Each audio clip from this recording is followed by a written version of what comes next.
Buon pomeriggio a tutti. Buon pomeriggio. Buon pomeriggio.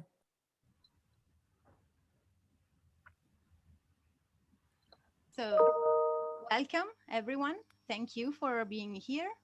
I remind you that the webinar will be recorded, so if you prefer, you can switch your webcams off.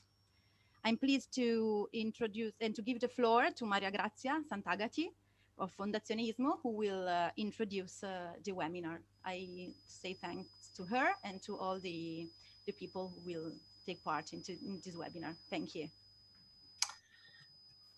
Hello, welcome to everybody. I'm very pleased to introduce this webinar, this third webinar of this year about intercultural education, critical and practical challenges, organized by the education sector of the ISMU Foundation. And during the last 2 years, in the middle of the pandemic, so we have decided to promote a series of webinars that we have called inter-webinars that aim at reflecting, rethinking in a virtual but also public collective space, interculturalism and intercultural education.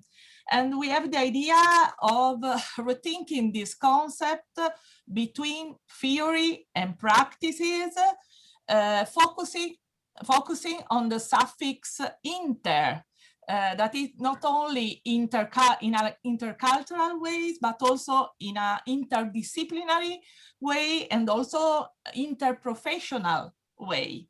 And the idea is to mix different scientific but also professional point of views in this discussion. 1 year ago, we hosted the presentation of the book of an international and interdisciplinary team of scholars, Professor Cinzia Pica-Smith, Professor Carmen Veloria, and Professor Rina Manuela Contini, published by Routledge in 2019 and entitled Social Justice Education in European Multi-Ethnic Schools. And in this occasion, we discussed a lot about intercultural education as a question of social justice. And today, 1 year after, we have the chance to discuss a new book of these 3 prolific scholars entitled Intercultural Education, Critical Perspectives, Pedagogical Challenges, and Promising Practices, published in 2020 by Nova Publishers. And this is an edited volume that brings together relevant international scholars who discuss critically, but also try to transform and update the frameworks of intercultural education.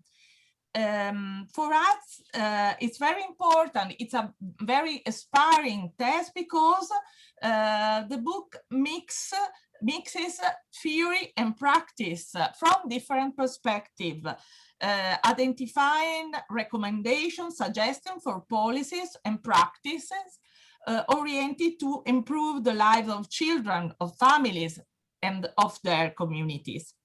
And thanks to the intermediation of Professor Contini, in this webinar, we are going to know some of the reflection and suggestion included in the 13 chapters of this book. And we have to say thank you to all the presenters and also to the audience for their availability to reflect with us on this important issue. I give the floor to Professor Contini of the University of Chieti to chair the webinar, and she is going to present the organization of our webinar. She moderates the presentation of the book. And moreover, she is going to conduce a special interview with an outstanding guest speaker, Professor Tariq Modood, considered a protagonist of the debate on interculturalism. We are sure we are going to learn a lot from his long experience of research and study. And thank you, Professor Modood, for your presence here. Rina, you have the floor. Thank you very much. Thank you, Maria Grazia, for hosting us in your cycle of webinars on education and interculturalism in the Department of Education of the ISMU Foundation. I have the possibility to discuss and reflect on the challenges of equity and interculture in education. Thank you, Gudula, for your support in helping out in the webinar. The webinar aims to share the critical analysis that emerged in our co-edited volume, Intercultural Education, Critical Perspectives, Pedagogical Challenges and Promising Practices, which brings together scholars and practitioners from across the globe, United States, Latin America, New Zealand, Mauritius, Europe, who critically analyze the intercultural framework and its educational declination from a multidisciplinary perspective. The reflection on the theory and the practices of intercultural education pushes the debate on models of management of diversity beyond the European borders, in order to engage in new conversations across various institutional contexts and countries, and to provide us a roadmap to realize the possibilities for changes to the framework of intercultural education that will manifest in policy and curricula and will impact the institution of schools. The book will be introduced by my dear friend and colleague, Cinzia Pica-Smith, Associate Professor in the Department of Human Service and Rehabilitation Studies and Director of the Women's Study Program at Assumption University in Worcester in the United States, with whom I have the pleasure to collaborate and confront with on the themes of education, equity, interculturalism, and social justice. The reflection is followed by an exclusive interview with Tariq Modood, a central exponent of the current academic and public debate on interculturalism versus multiculturalism. I would like to express deep gratitude to Professor Modood. We are honored to include his reflection. Modood, professor in the Department of Sociology and Politics of University Bristol and director of University Bristol Research Centre for the Study of Ethnicity and Citizenship in the UK, is a seminal scholar on the social and political debate on multiculturalism. Professor Modood's impressive body of work in political philosophy, sociology, and public policy, including his highly commitment to public intellectual engagement and regular contributor to media and policy debate, has profoundly impacted our thinking and our research. His work is frequently cited by policymakers and practitioners, and on several occasions has influenced the policy. His precious and valuable contribution will allow us to give an in-depth look to the sociological and political framework of both multiculturalism and interculturalism in order to adequately contextualize the educational extension of interculturalism. The meeting ends with a multidisciplinary dialogue on interculturalism in a global world between Paola Dusi, Adine Gavazzi, Anna Busso, chaired by Maria Grazia Santagati. And now the floor to Cinzia for the presentation of the book. Thank you, Cinzia. Thank you, Rina. Thank you too to Professor Santagati And thank you to the Institute for inviting us and hosting us today, again, for the second time. And thank you to Professor Modood for joining us, to my collaborators and dear friends, Rina Manuela Contini and Carmen Veloria. And thank you to our presenters, Drs. Dusi, Gavazzi, and Busu. And lastly, thank you to all of you who are participating today and who are taking time out of your day.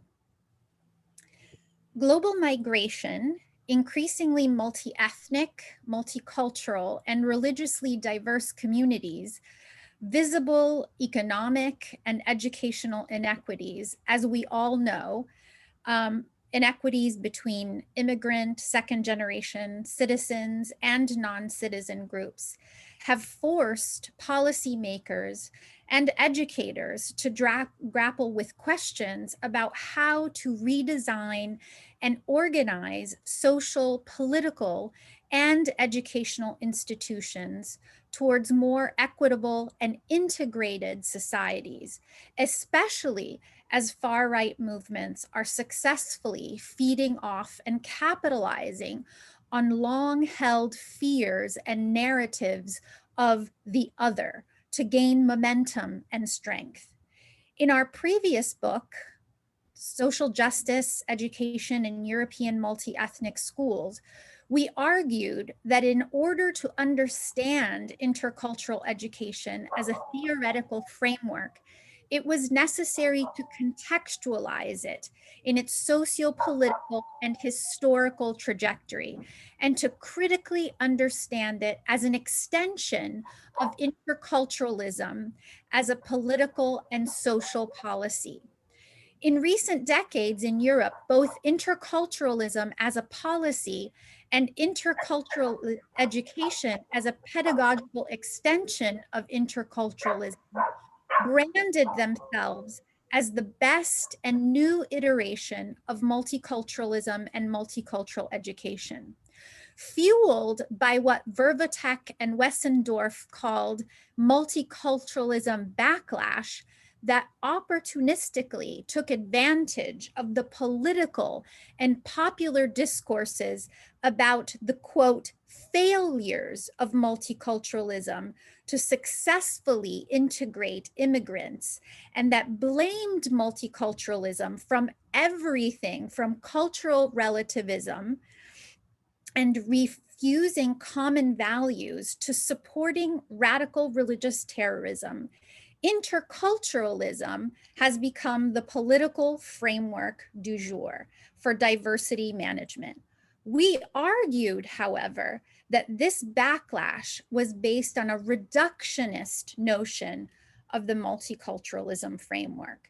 In the context of the educational model, we further pointed out that the so-called innovations of intercultural education have also been goals of multicultural education as well.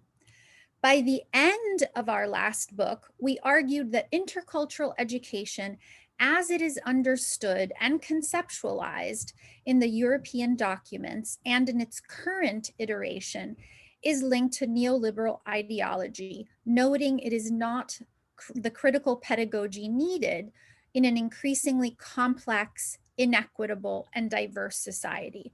We noted the framework does not pay attention to issues of power, and especially to asymmetries of power, which we argued was of the utmost importance, especially in a context with a history of colonization and empire building. We analyzed intergroup contact and dialogue towards prejudice reduction, valuing diversity and harmonious intercultural relationships as problematic and simplistic goals when they were devoid of an analysis of power. Yet, we also noted that they were linked to conflict management when dominant voices set the stage, agenda, and norms for the dialogue. Ultimately, we concluded that that education for social justice and social change cannot happen in the absence of criticality, and if attention to power is obfuscated or absent altogether. And our analysis of intercultural education frameworks revealed that this was an important analysis to conduct. With this new volume, Intercultural Education, Critical Perspectives, Pedagogical Challenges, and Promising Practices, we take a deeper dive.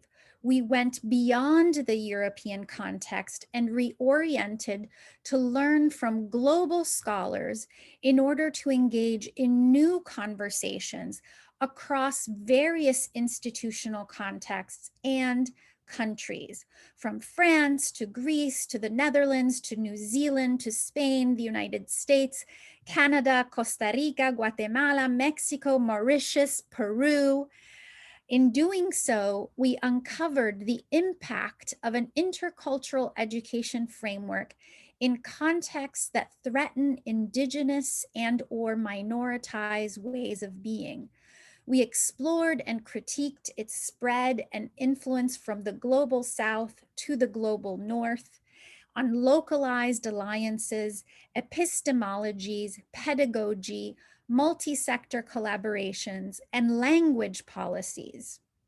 Some of the scholars contextualize this phenomenon by acknowledging the ongoing struggles for recognition, representation, and heritage language maintenance, while others wrote about the institutionalization that brings about warped narratives, produces challenges and tensions, and the interplay of power dynamics that impact practice, which is ultimately felt by mostly by practitioners and students. Finally, authors moved beyond the critique by working with diverse communities, expanding the dialogue to include multiple perspectives and promoting the adaptation of indigenous practices in new ways. We began the book with a part 1, Critical Perspectives, by broadly exploring perspectives on interculturalism at the macro level. This is an attempt to dig deeper on some of the assumptions, contradictions, and debates around interculturalism and its pedagogical extension. The overarching goal here was to expose readers to several critiques to illuminate shortcomings in the context of an increasingly pluralistic society, the ongoing oppression of minoritized populations, and the diverse views from scholars writing from, as what Bell notes, the bottom of the well, with contextualized accounts of the ripple effects of interculturalism in educational spaces. To this end, we opened the book and this section of our webinar with an interview of seminal scholar and multiculturalist Professor Tariq Modood, who shared his thoughts about the political frameworks of both multiculturalism and interculturalism, the debate about the two frameworks, the ways in which the two are conceptually different, and where the two complement one another. During his interview, he analyzed the concepts such as diversity, recognition, the merits of working at the micro and macro level within an ecological systems, social cohesion, and the nation state's responsibility towards all of its people.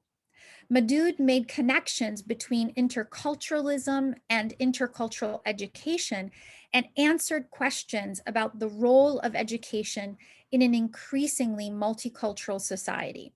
The interview laid a foundation for the book, and the reader had an opportunity to appreciate in-depth analyses that he put forth that resonated throughout other chapters in the manuscript. Today, we bring you this interview, an interview with Professor Modood to again contextualize and lay down the foundation of our curated manuscript. Also from section 1, Critical Perspectives, you will hear today from Paola Dusi, who elegantly theorizes about recognition and the central role that recognition plays on the individual as well as the institutional, the micro and the macro level of our ecological system. Dusi reminds us about the impact of recognition on the collective, the importance of group recognition and legal protections for subordinated groups. She also speaks of how recognition has long been tied to the individual's identity formation and the centrality of the experience of mattering, of being seen, both in general and most saliently for the purpose of this chapter in the context of schools, spaces so important to youth. Notions of mattering and the importance of being seen and heard are explored in several in-depth analyses in the text. Part 2 of our book explores challenges that emerge in contextualized spaces where students struggle for recognition, particularly in the curriculum. As we argued in our previous book, the scholars in this section acknowledge, as Elsa Vieje writes, never before has the need for more humane and inclusive pedagogical practices been greater.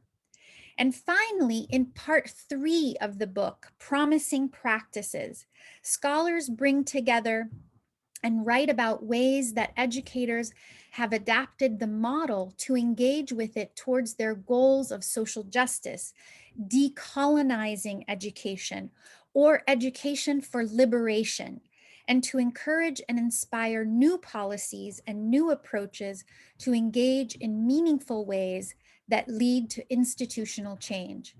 Today, we highlight the voices of 2 such scholars. Given the abundance of knowledge at our disposal, Adine Gavazzi, who is not, and her co-author poignantly ask, what counts as meaningful knowledge and who decides how is this knowledge transmitted? As researchers working in the Andes and the Amazon, their goal is to shed light on indigenous traditions under the threat of global forces. They explore the material and immaterial heritage ancestry of indigenous communities. They argue that this process calls for the bridging of gaps and finding common grounds as rooted in traditional practices of intercultural communication, which are fundamentally in alignment with many forest cultures, with an orientation towards listening, understanding, power relations, and refocusing on ancestral approaches that might be useful when considering contemporary education. Lastly, Anna Busu will talk with us about what happens when educators and practitioners cross disciplinary fields, integrate models, and look to the past to inform today's practices. She and her co-author posit in the final chapter of the book that reconceptualized models and approaches have the potential for educational transformation, as never has the need for interconnection been greater than in today's hyper-stressed and politically charged world. They argue that educators and students both need the benefit from intentionally carved out spaces to reconnect with what matters, one's humanity, respect for life, and fundamentally, the belief that communities hold the answers to many of the challenges they face. In this last chapter, Veloria, Busu, and Murray look to the past to address the 21st century questions. They build on indigenous knowledge in reconceptualizing the World Health Organization's model and infusing it with restorative approaches to building communities and to repair potential harm. They put forth study circle model for restorative communication. In conclusion, Maurizio Ambrosini notes, and I quote, "An important part of intellectual work, especially in the social sciences, consists in deconstructing public discourse and official policies.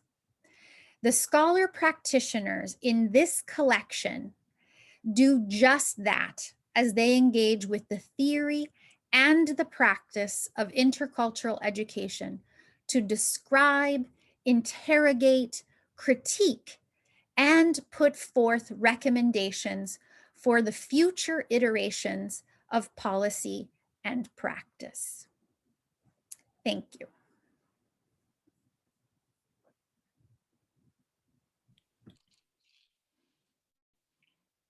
So now the interview to Professor Modood. Okay. Okay, thank you, Professor Modood, for agreeing to this interview. I'm very honored to be talking to you about such an important topic.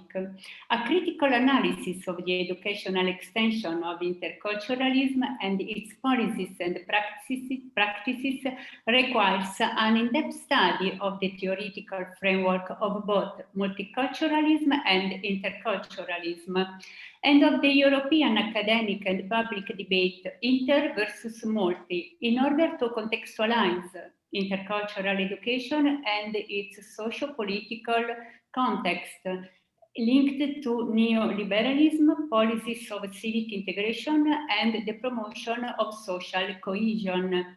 It is necessary to bring the light to the political rhetoric that fueled narratives about the failures of multiculturalism and the key points of the debate on the relation between micro and macro level intervention and the nation-state's responsibilities to accommodate and balance the needs and the rights of the majority and minority. So, Professor Modood, my first question is, in your article titled "Must Interculturalists Misrepresent Multiculturalism?", published in Comparative Migration Studies, you noticed that too often the critique of multi is not based on an engagement with multiculturalist authors, but targets common misperception of multi. A consequence of this is that interculturalists fail to appreciate the limitation of their critique and of their claim of true novelty.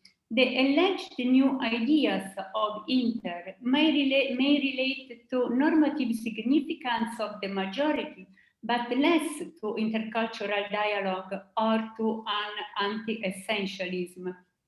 You state, my own version of multi can benefit from the contribution of inter, but this may involve moderating interculturalist ideas. For example, by taking on board the normative significance of the majority without accepting the idea of majority precedence. So the issue of balancing the rights, values, and the needs of majority and the minority plays a central role in the debate between inter and multi.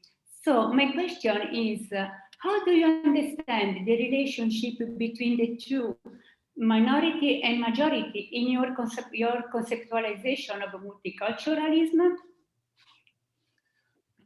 Yes, thank you, Rina. And let me start by just thanking yourself, Cynthia, and Carmen for including me in your project. Firstly, your book project, and now this webinar today. And thank you to everybody who's attending. It's very nice to be able to have this interview with you present. So your question to me, Rina, is about how we can relate majority and minorities. So I think the first thing I ought to say is that the strong normative concept or framework that I work within is citizenship. Now, this is worth saying because I think for a lot of other people, the framework that they work within may be different. For instance, human rights is probably the most common alternative.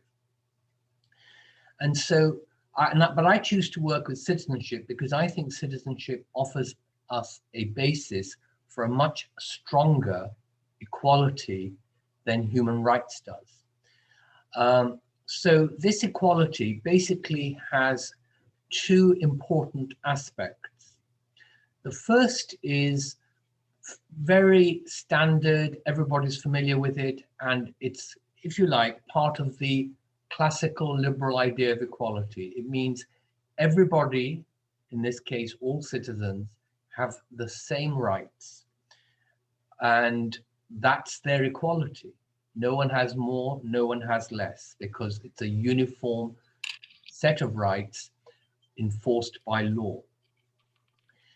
But what multiculturalism does is point to how actually all kinds of inequalities can take place when the majority make the laws, all the norms, all the decisions, and everybody then has to abide by them. So there's an equality in sameness, everybody's abiding by them, but not necessarily equality that includes the interests and needs of all its citizens. So anti-discrimination is absolutely vital to equality, including multicultural equality, but it's not enough. So multiculturalists, as you will know, have developed an additional, not an alternative, but an additional concept of equality as respect, specifically equality as respect for difference, which means for group identities, not just individual rights. So minorities can be identified as having important identities, important to themselves, which of course can be the basis of stereotypes, stigmatization, racism, and so on. And that has to be opposed, but you can't oppose it without identifying, without first picking out what those identities are and allowing those groups to become political participants in the debates, both about themselves, including the racism they may face, but also about all the concerns that citizens are debating. They become full equal participants, full equal citizens. And I think that this extra equality is respect for difference and for group membership and the identities that are important to minorities, not just majorities, is not just a compensatory right, as some people say, but I think that it is a mode of inclusion, or in the presentation that Cynthia gave a little while ago, it is a feature of integration. Because what we're really saying is that we're finding a mechanism, a normative idea, so that the minorities can enjoy what the majority already has. Because the majority shapes a society, its laws, its public culture, its public spaces and institutions, according to its own interests, according to its own cultural identity, historic and present and changing and so on, but nevertheless, according to itself. And so what we're saying, multiculturalists are saying, is that minorities too need to be part of that process. So it becomes a shared, cooperative, collective process. And that means inclusion, not separation, not separate rights or some separate territory or domain, though that may be relevant to certain kinds of groups like, indigenous people. But my work's focused on post-immigration minorities, i.e. people who say were born in Italy, Germany, Britain, and so on, of people of immigrant origin. And so the migration aspect still marks their identities, marks it negatively through racial stereotypes and aggressive political rhetoric, marks it positively in terms of their own sense of who they are and their inheritance, which they may want to combine with their citizenship identity. So some implications of this idea then are that it belongs to a logic of unifying, not just a logic of difference. Difference is obviously important because that's part of the multiculturalist idea of equality. But what we're trying to do is to include that difference, not pick it out just for the sake of picking it out, but of bringing people together, minorities and majorities, without reducing them to just individuals. Because when you just say, oh, well, everybody's an individual, everybody's a citizen, then basically the hegemonic cultural framework determines how an individual may act or what rights they're given and so on. So multiculturalists use a logic of unifying, but through group membership, and that means identifying minorities and majorities. And central to that is really remaking what we mean by we. You know, the United States Constitution begins with "we the people," as I suppose do other constitutions as well. So who is the we? And what multiculturalists are doing through this idea of equal citizenship is saying we need to rethink the we, and we need to remake the we, because some excluded people or second-class citizens now need to be included as full first-class citizens. A second implication of this idea is that it is not a thinning of the national culture, of the shared culture. Some multiculturalists do say that we need to thin the national culture because the national culture is majoritarian and can be oppressive to minorities and so on. But I flip this round. I say, well, no, what we need to do is to make the national culture inclusive, pluralistically inclusive, and that actually means thickening, not thinning the national culture. So at school, for instance, it means including histories that are currently excluded, histories of minority peoples, whether it's minorities through conquest or minorities, as in the case that I'm interested in, through migration histories. And actually, again, a point that was made earlier, these migration histories can be part of colonial histories, as is the case in my own family's case. So we need to then thicken the school curriculum that teaches the national history, because the national history now has to include something more than it did before, these new minority perspectives and histories. And the same goes with literature. New authors talking about their experiences, their histories, whether it is their aspirations to belong or displaying and analyzing the wounds of rejection. So that has to be included. Again, it's a thickening, not a thickening of the school curriculum, of the national culture. And the same, I think, is true of religion. A lot of people exceptionalize religion. They say, yes, that's true about history and true about literature, and maybe also things like dance and music and so on, you know, kind of what we might call folk culture, but surely not religion. Religion is just a private individual matter. Well, no, not really. We shouldn't exceptionalize religion, because the majority might say that religion is a private matter. But what if some minorities say, actually, our religious identity is as important to us as other people's linguistic identity is to them, or some other kind of ethno-cultural identity? So we shouldn't then turn to the minority and say, oh no, don't choose your religious identity as being important, choose something else, because we have an aversion to making religion too central in the national culture. No, I think that would be a denial of equal citizenship. That would be the majority telling the minority what identity they should put forward. So minorities should be able to put forward the identities that are important to them, and of course, which can change. I'm not talking about static or backward-looking identities. These will change.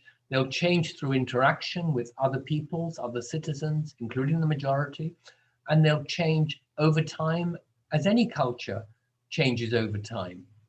And as new generations have their own priorities and perspectives. So that's how I see the relationship between majority and minorities. It's based on mutual respect, because the minorities are people who don't get the respect in the status quo. So that is added to an existing prestige and respect and hegemony that the majority already enjoys. And the identities then are enhanced. Both majority identities and minority identities are part of a cooperatively critiqued and remade national culture. And I think that this is a multiculturalism that clearly has a place for the majorities in it. It's not trying to privilege minorities. Okay, thank you, Professor Modood. Second one, Jokke noticed a shift towards civic integration policies in European nations, and Goodman observed increasing demands in the form of civic requirements regarding immigrants, such as the acquisition of the host country's language, cohesion, and conformity to dominant values, norms, and political loyalty. Jokke, analyzing these civic integration policies in the context of literature on the Foucauldian concept, power and disciplining, governmentality, and neoliberalism, elucidates that this shift can be framed in the wider need of the liberal state to make individuals independent, self-sufficient on the state in a competitive context tied to globalization and shrinking welfare state.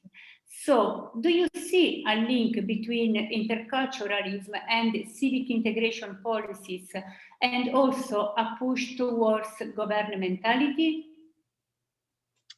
Yes, thank you. Well, I think that while both civic integration perspectives and governmentality are both present, they are two quite different things. So with neoliberal governmentality, it may be present in some versions of interculturalism, but I don't think it is central to it.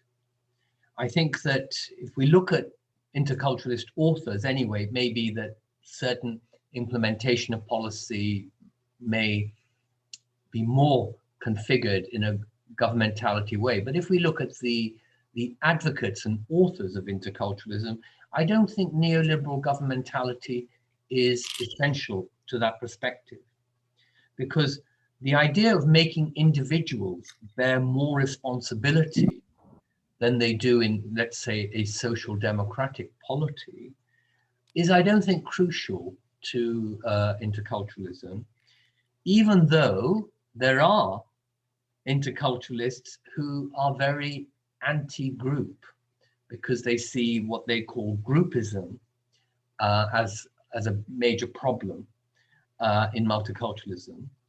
And they can be very difference blind, those kinds of interculturalists. But nevertheless, I don't think they have an essential problem with governmentality.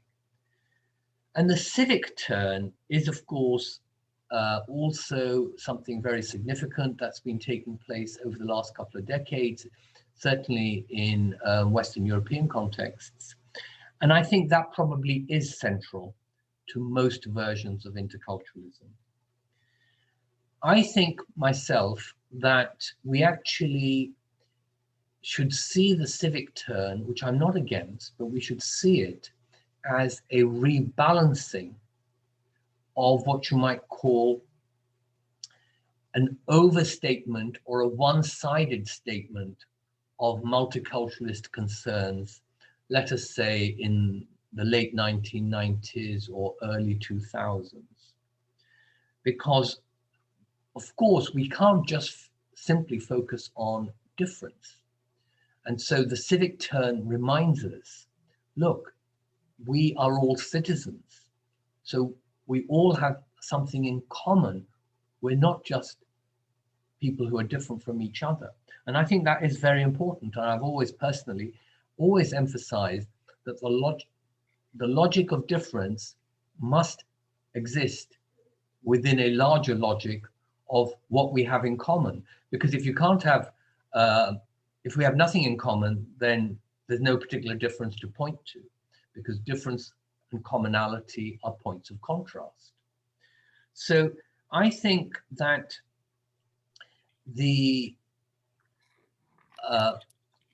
certain kinds of multiculturalist theory did require a rebalancing to emphasize citizenship and shared collectivity, as well as the minority collectivities of identity difference. I think in terms of activism and policy, I think that was perhaps even more the case, because activism and advocacy, almost by kind of the nature of things, tends to be at the risk of being one-sided, because of course people have a particular project, they have a particular thing they're objecting to, and they emphasize that and perhaps don't look at the bigger picture. And so their advocacy can become one-sided if it's meant to represent a larger picture. So I think in that sense, the civic turn, if it's taken not to be against multiculturalism, but a rebalancing of the multiculturalist emphasis on difference with an emphasis on common citizenship, I think that is acceptable. And actually, I think many multiculturalists, including myself, always held that view anyway. But it may be that it got lost in the political battles of the day. And so I think that's an acceptable emphasis.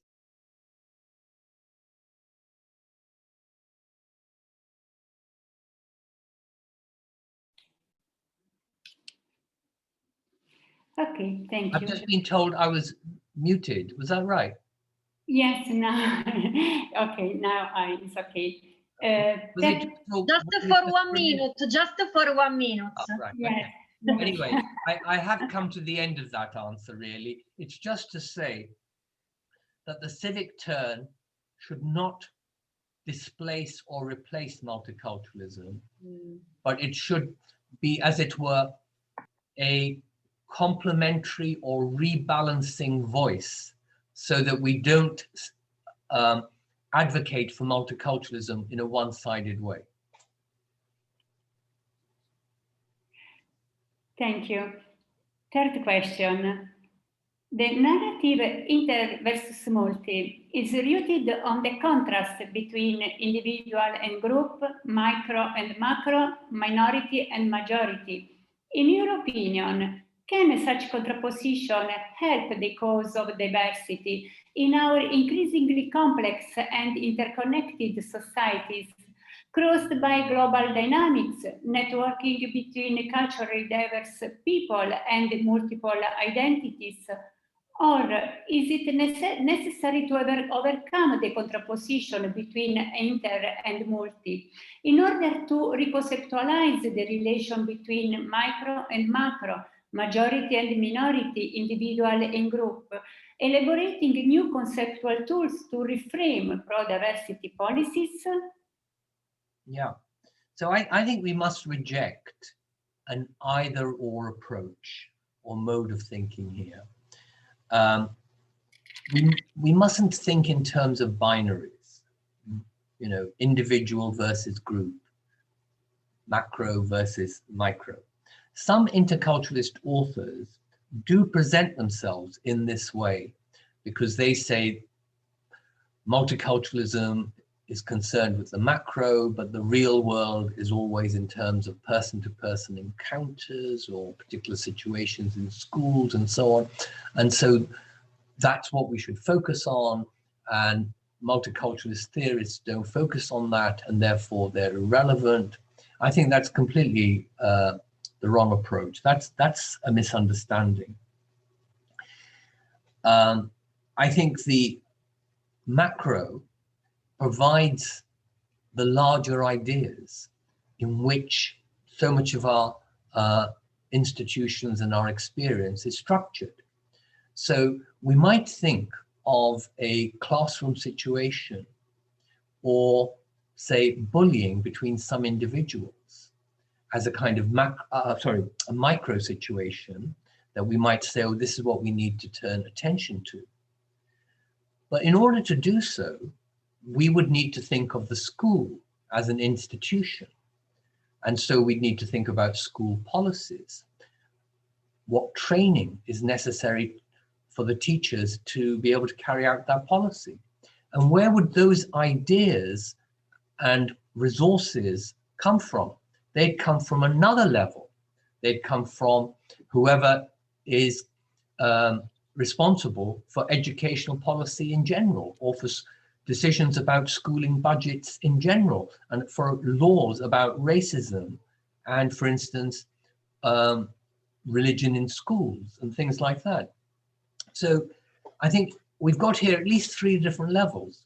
Yes, the micro is very important. The micro is where, you know, people feel the experience of hurt, of exclusion, and so on.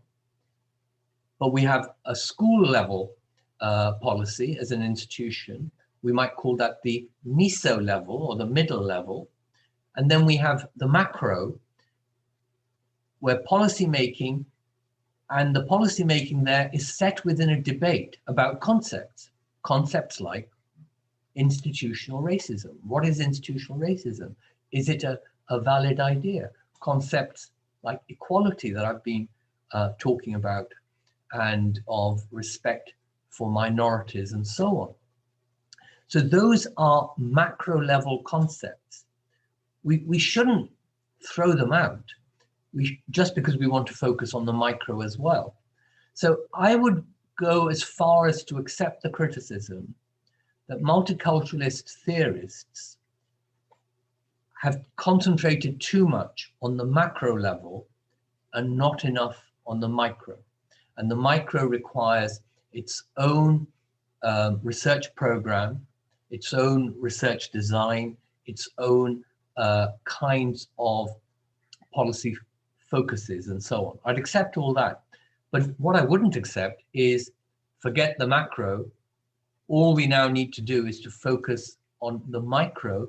And if we focus on the micro, then, hey, presto, everything is solved. Not at all.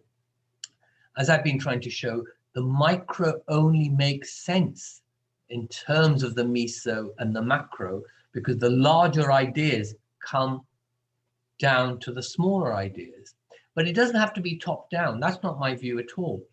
I'm very keen in the multiculturalism that I espouse on bottoms up activism, people challenging societal norms and laws and their own exclusions and racism from the bottom up. I'm equally keen on the meso level, which is often the level of NGOs and activism and so on. So all 3 levels can be in kind of intersecting levels of dialogue and analysis and interpenetration. So as long as we exclude an either or perspective, which says, oh, it used to be all about the macro, now it's the micro because we see the uselessness of the macro. No, not at all. We need integrated research programs, and we need integrated political perspectives to bring about proper purposive change using concepts and theories that can be justified at a macro level. Well, Well, now moving on to interculturalism educational declination. In their book, Multicultural and Intercultural Education Today, Paola and Diaz write, the ultimate need for European interculturality in education is not claimed merely on the ground of the minority identity needs. Rather, the struggle for intercultural education is increasingly justified by the apparent inability of the majority society to meet the new challenges created by the heterogeneity of the pupils, by the growing socio-cultural complexity of majority-minority relations, and in general by diversity as a key feature of the future European societies. How do you, what are your considerations on this theme? Yes, well, I agree that multiculturalism isn't just about minorities. Of course, the minorities have a very special place analytically and politically in multiculturalism, just as women have a particular kind of place in feminism, but feminism is seeking an equality between men and women. It's not just about women, it's a relational equality and a relational perspective, therefore. So I think that whenever we think about multiculturalism, we should be including the majority, and that can be including it in a positive way, negative way, in different ways. So a negative way is obviously where we include the majority because we say, look, the majority is circulating ideas of racial stereotypes about a certain group of people, Black people, indigenous groups, Muslims, and so on. And these have to be challenged. So the majority comes into the story, into the multiculturalist analysis in a negative way. But it doesn't have to be like that only. The majority can also have a positive place because the majority is part of the larger polity, the larger citizenship and its history and the national identity and so on. And the minorities want to be accepted within that. They don't want to be separated off. So the majority becomes part of the multiculturalist normative framework. And as I said before, I see the challenge here really is about creating a new we, not just about minorities as they are, not just about majorities as they are, but both of them interacting with each other dialogically. And intercultural dialogue obviously is a central concept both to interculturalism and to multiculturalism, even though they operate them sometimes at different levels. But creating a new sense of who we are and who we can be as a people, as a country, as a citizenry.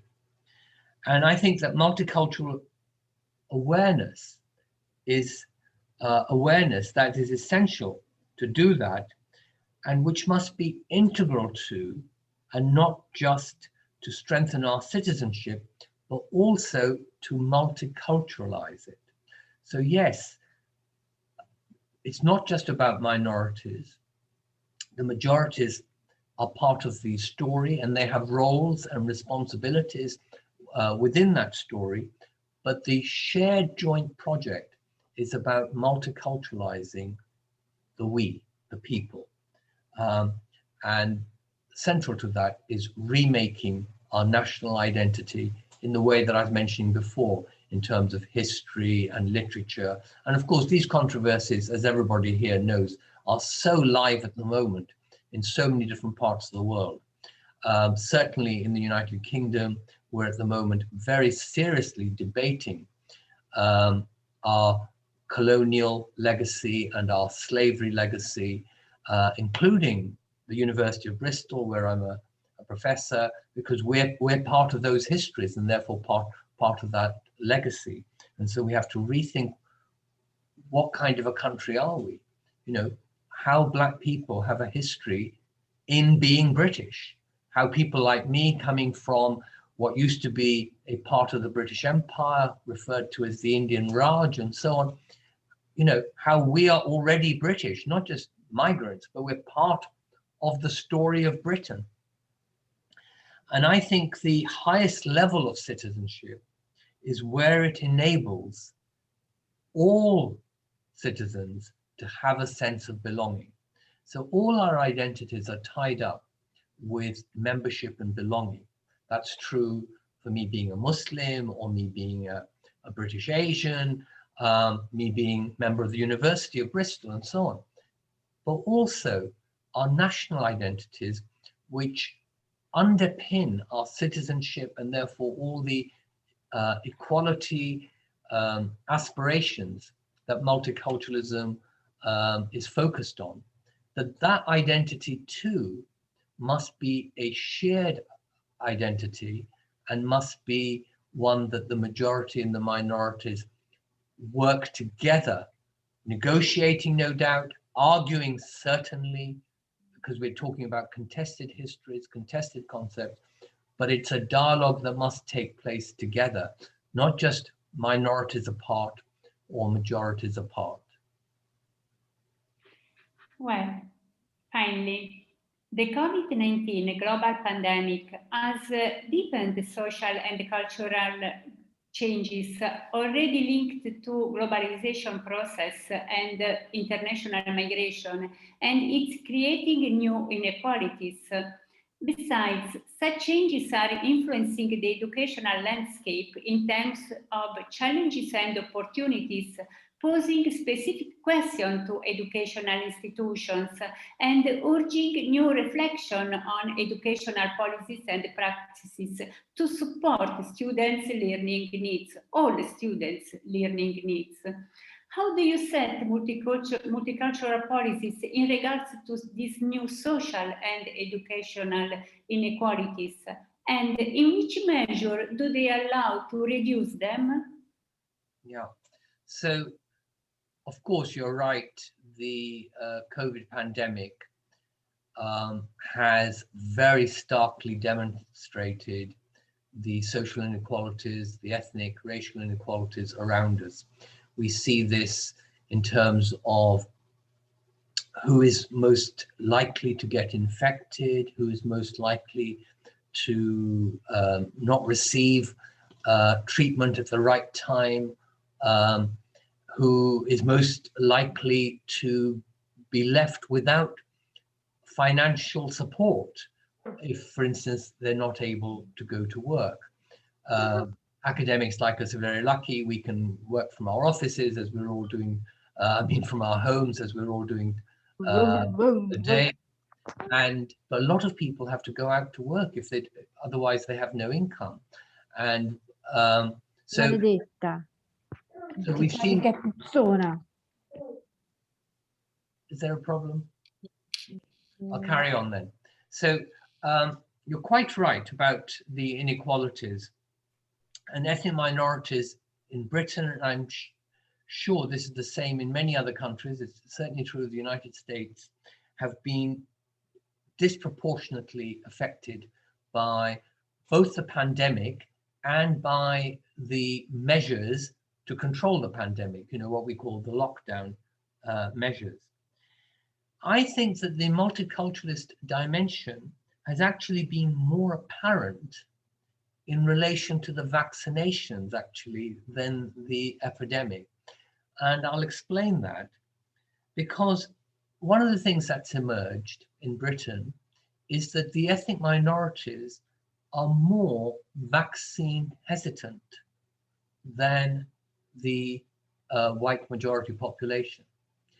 Now, given that it's absolutely imperative that you vaccinate as much of, ideally all the population, in order for everyone to benefit, it's not enough to just vaccinate certain individuals who just step forward to have a safe public health environment. You need everybody vaccinated. The government has had to pay a lot of attention to why is it that ethnic minorities are more vaccine hesitant. It hasn't just been able to write it off and say, oh, well, it's up to them if they don't want to come, and so on. And so it's had to do a lot of outreach work, exactly the kind of work that multiculturalists and anti-racists have always stressed about the importance of finding out why ethnic minorities are underrepresented in any particular institutional place, whether it is, Parliament or the courts or boards of management in corporations and so on. So the government's had to go out, and all its agencies, health agencies, have had to go out to find out. And that's really very much a multiculturalist program of action, even though they're not doing it in the name of multiculturalism. And they find, of course, that ethnic minorities have less trust in the system, in the institutions, in the government, and so on. And so they have to address that trust gap. They have to win the trust of ethnic minorities in order to get them vaccinated, in order to create a public health safe environment. And so I think that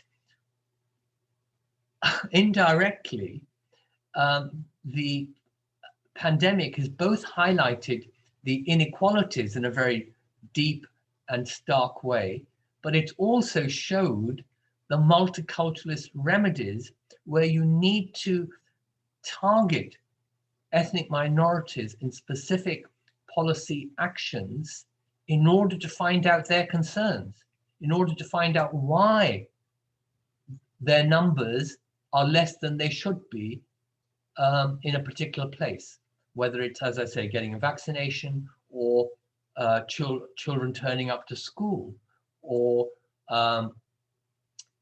people living in particular kinds of housing, particular kinds of family arrangements, and so on. So I actually think we can learn from that. I'm not saying we will, because the chances are once an emergency is over, you often forget, things you don't want to do, you just throw back, push aside again.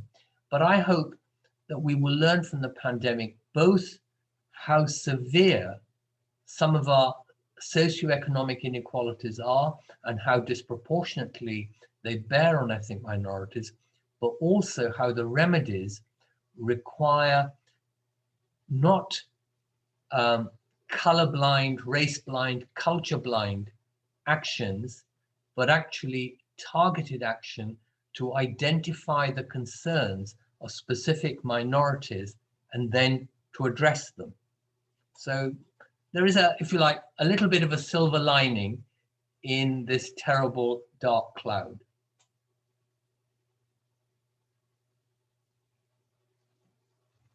I think you're now muted, Rina.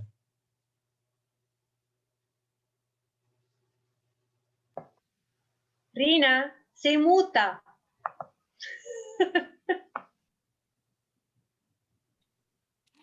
Sorry. Well, that is a profound statement and good to end on. Indeed, this whole conversation resonates deeply for me, and it feels like it has captured so many of the themes in your work and your writing. I would really like to thank you for taking the time to talk to me today and for being part of this project.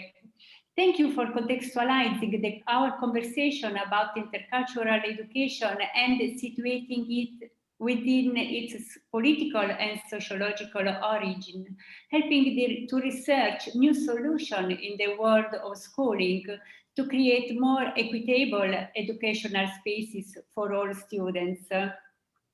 Thank you. Now we have time for questions.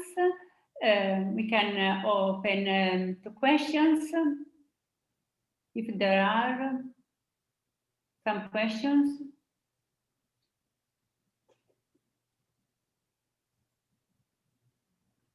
Or we can move to around the table. May I have a question? Thank you. to the professor Modood, I would like just ask, I think that interculturalism and multiculturalism, as you said, as you wrote, are different parts of the same question, and they need to talk each other to build each other together a new intervention to the educational and political and so on context. But I think also that it's very difficult to combine the perspective of group needs and perspective and democratic perspective who find the individual as the pillar of the society.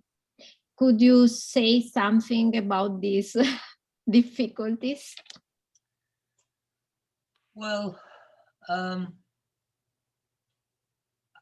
don't think it is so difficult, to be quite honest. So even if we look at our kind of legal and institutional framework in a country like Britain or Italy, yes, the individual is the moral and often legal unit. So it's the individual that can be held responsible for a crime, for instance, or it's an individual that is given the right to vote, for instance, and so on. But the law recognizes groups of various kinds. Certainly, it recognizes associations, like the association, an environmental association, say, or a charitable activity. It recognizes churches, recognizes business corporations, and in our social life in generally, we recognize that society consists of groups. We talk about groups, and it doesn't have to be negative racist talks just because we talk about groups of people. We talk about people coming from a particular region in the country. We talk about people having a certain characteristic if they live in a particular neighborhood. And again, it doesn't have to be an external judgment on them. The people living there have their own sense of, like we have a sense here of we're Bristolians, or we're from Southwest England. Other people say we're Yorkshire, we're Londoners, and so on. These group identities are part of our social, political, legal reality, different groups, different levels, and so on.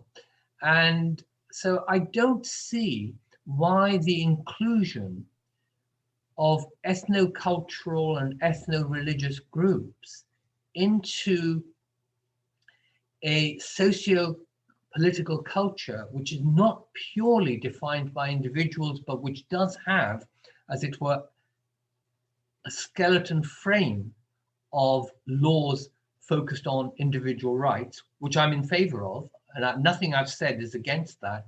If you remember right at the very beginning, I said I accepted the liberal classical idea of equality as sameness and anti-discrimination, and multiculturalism added to that, not subtracted from it, added to that.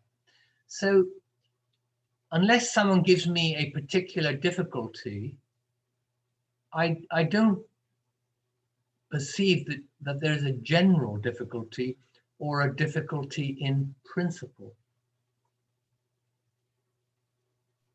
Thank you. It wasn't a provocative question. I really appreciate your intervention, and while I was reading your chapter interview in the book, it offered to me a new perspective from my point of view that was an interculturalist one, so it opens to me a wider perspective. But I'm really worried about how to combine these perspectives. So thank you. Okay. May I ask a question too, please? There is a question from Laura. Laura, There is the hand up. Yes, yes, thank you. Thank you, Laura. Okay. Thank you, first of all, for your presentation. I really appreciate it, and I think that I totally agree with your presentation. I don't know if Maria Grazia has sent you our recent study about the role of religion in migratory processes. I don't know, Maria Grazia, if you share with the professor our study, but I think that our conclusions are perfectly in line with your suggestions. And considering that we teach at the Catholic University, I also think that your considerations are perfectly in line with the Catholic social thought, this humanistic approach, the recognition of the role of religious-based organization, NGO, the civil society organization, this idea of inclusive citizenship, of inclusive national identity. It's interesting for us to acknowledge that the Catholic social thought, in a certain sense, was prophetic with this kind of approach. But I have a question for you. You have spoken about this idea of inclusive national identity, and my point is, how do you match the idea of national identity in the case of European Union states, European Union countries, which are also included in a process of European construction, and in our scenario, we have to match the construction of a national identity, because I think that in a certain sense, we have made Italians, we have included many foreigners into the borders of a citizenship, but we haven't created the Italy, the idea of Italy, which is in line with this pluralistic conception, particularly in this phase of our history. We are defining the post-pandemic future, the post-pandemic development model, but foreigners, migrants are completely excluded from this kind of participatory processes. Not only women and young, but migrants are almost completely excluded. So it's a point of retention. But at the same time, we have to face this process of building of a European identity, of rediscovery of a European way of life, European value, European culture. And at the European level, they propose us, someone thinks that it's the bureaucratic, the technocratic structure of the European Union. Now we produce documents, we produce, we build a European way of life, which is not exactly in line, for example, with the Italian way of life, if with Italian way of life we mean our Catholic tradition and so on. So my point is how the supranational level match with the national one according to your model. Yes, well, as you know, the UK is no longer part of the European Union. I mean, that's not to say we're not part of Europe. We can be part of European things, part of European society and culture and identity, but we're clearly not part of the institution that's doing most of that work, making that work, the European Union. So I was against us leaving, and I was against those people who said that for us to be fully in the EU was in some sense a loss of national identity. Because I said, no, it's possible for us to be British and to be proud to be British and to have considerable control and debate about things that should be happening in this country, and at the same time to be a full and active member of the European Union. I say full, perhaps that's not totally accurate, because Europe, the UK actually had a number of opt-outs. For instance, we're not in Schengen, but we had a number of other opt-outs, which on the whole, I think most of the people in the country wanted. So I think that the people who dragged us out of the European Union had a wrong idea of what it is to be a country, to what it is to have a national identity that you're proud of. But at the same time, I do recognize that there are certain people, and these include academics, includes politicians, it includes some NGO activists and so on, who have a conception of Europeanism, or for that matter, of global citizenship, which actually does cut across national identity and significant national control, democratic national control over one's affairs. So most of it is just a kind of a theoretical problem. I'm not saying it was a problem for us being in the European Union, it wasn't. But there was always some Europeanists who wanted to go further, and they were in a very small minority in the UK, but they were perhaps in a slightly larger minority, not a majority, but in a larger, more active minority in some European countries.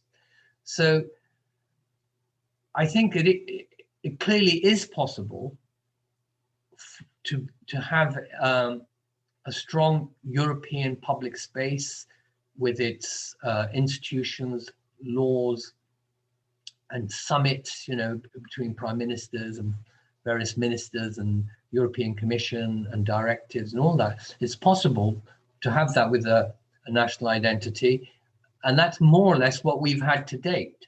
But it may well be that some people want to take it further, and then I think there would be a problem.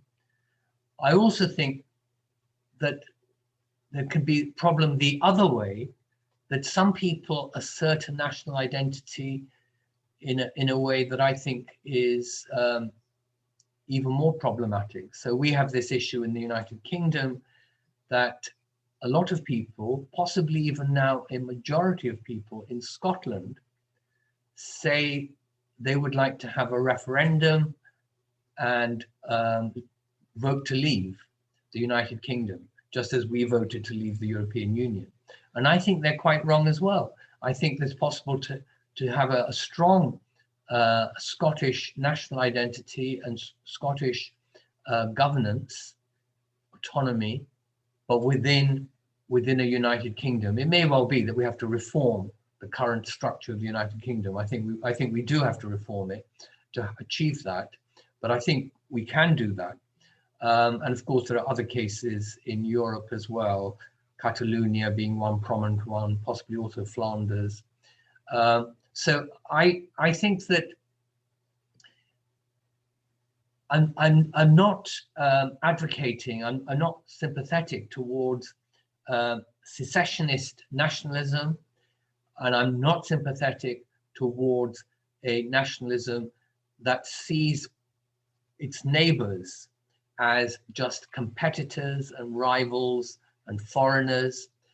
I am very much committed to a cooperative European Union, which unfortunately we're not part of anymore. But I can see that some people have a vision of Europe in which national identities would be made difficult. Okay.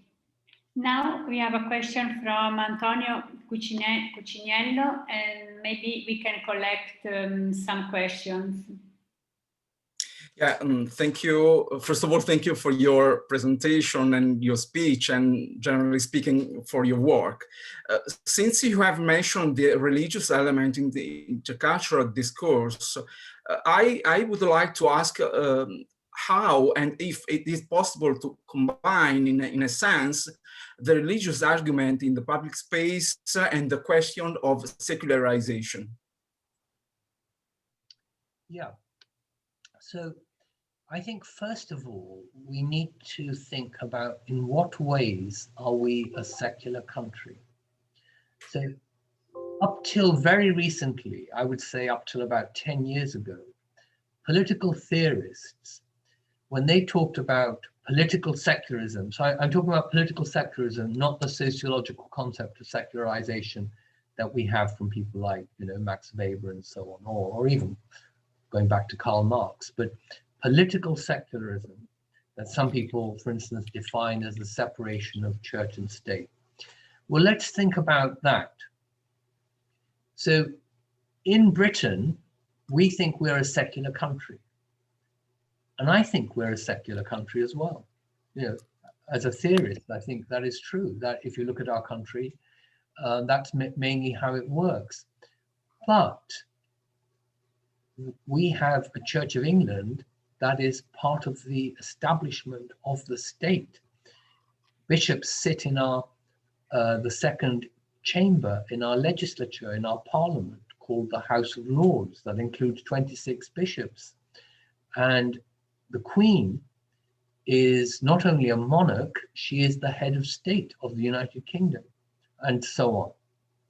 And of course, all European Union member states spend money on religious education in one way or another, taxpayers' money. So we mustn't think of secularism as an absolute separation between religion and politics, church and state. If we look at the countries that we're in and how they work, and I've done this, I think that we should describe ourselves with a concept of moderate secularism. Secularism is certainly important to us, both because we think that state authority and church authority are different things, and political authority should not be controlled or interfered by churches, certainly not. Yeah, I agree with that. We also strongly believe in religious freedom. People should be free to believe in what they like and to worship together with other people of shared belief, and they can leave that church or they can stay there, they can convert, they can become atheists, all that. But that's not a full description of our political societies. As I say, we also have the state being active partner with various kinds of religious organizations, mainly churches. This is true, of course, in Italy in a very big way. It's true, but it's not just to do with the Catholic Church, because we have a very strong model of state-churches cooperation in Germany, where not just with the Catholic Church, but with the Lutheran Church and various Protestant organizations, the German state, its constitution says there should be church-state separation, but there should also be church-state cooperation. And this is supported not just by law, but carried out in practice. So for instance, the largest recipient of taxpayers' money in terms of welfare, including hospital care, elderly care, orphanages, and so on, are the churches in Germany. They have an enormous budget. And in fact, as some of you probably know, the state actually collects a church tax from individuals to give the money to the church. It is voluntary, but people who are members of the church agree to pay it. So those are the kinds of countries we live in. And I want to see those kinds of arrangements multiculturalized, so that it's not just to do with the Christian churches or the Christian churches and Jewish people and the state. I want to see Hindus, Sikhs, and Muslims, who are now quite numerous and have long settlement patterns in countries like the United Kingdom. Well, as far as Muslims are concerned, so many different countries, but Hindus and Sikhs in particular in the United Kingdom. And I think we can have a moderate secular plural arrangement, so that, for instance, instead of saying, look, because we've got Muslims and Hindus, and for that matter, atheists in the classroom, in the school, we can no longer have religious education or religious teachings, instructions, Catholic teachings or whatever, Muslim teachings. We can't have these in the schools. I say, why not? Why not pluralize rather than abolish? And to use a phrase from one of my favorite philosophers, Charles Taylor, multiculturalism should be additive. It should add, not subtractive. So we shouldn't say we need to dispossess Christians in order to include Muslims. That would be entirely wrong. I mean, no equality should be based on bringing people downwards. We should be equalizing upwards. Imagine if my vice chancellor of my university said, look, we've realized that there's a big gender pay gap in the university, so I'm going to equalize. And from next year, all male professors will be paid less so that it's the same as the female professors. We'd say, well, is that the way to do equality? Why not bring the women professors up? So I think equalizing upwards, or what Charles Taylor calls additive multiculturalism, is the way forward for dealing with religion and secularism, as it is for dealing with other things as well. Well, many thanks, Professor Modood. Now we can move on the round table chaired by Maria Grazia. So the floor to Maria Grazia. Thank you. We take a lot of time to discuss, to go in deep, but we have arrived to the last part of the webinar, last but not least, the final round table, and three speakers and authors of the different chapters of the book help us to summarize, synthesize some key points, and to try to interpret, to act interculturally. We have with us Professor Paola Dusi, Associate Professor in Education at the Department of Human Sciences at the University of Verona. And we have with us Adine Gavazzi, UNESCO Chair in Anthropology of Health, Biosphere and Healing Systems at the University of Genoa. And Professor Anna Bussu, Senior Lecturer and Program Leader of Psychosocial Analysis of Offending Behavior at the Department of Applied Health and Social Care at Edge Hill University from UK. So in the first round of our final roundtable, I ask you to underline one point, one aspect, one concept, one idea deriving from your work you think is very important to remember in this debate and in the practices on interculturalism. Professor Paola, at the core of intercultural education, there is recognition. What do you mean? What do you, can you say to us? First of all, good afternoon to everybody, and thanks for inviting me to this section and also to the book. So I could learn many things. The question of recognition, which I've been working on for a number of years, is the subject of an area of philosophy whose ideas and languages have found a soundboard in my own personal and professional life. For me, the language of recognition is a living language, one that I have tried to bring to terms with the academic literature from a pedagogical perspective. In my research exploring the educational relationship, recognition has emerged as a theme of some significance in work based on the analysis of interviews with students, teachers, and young adults, including participants from a migrant background, but not only. And that's allowed me to put a name to a range of needs and psychopedagogical dynamics. I have to short to cut. So the first point to me that I learned from this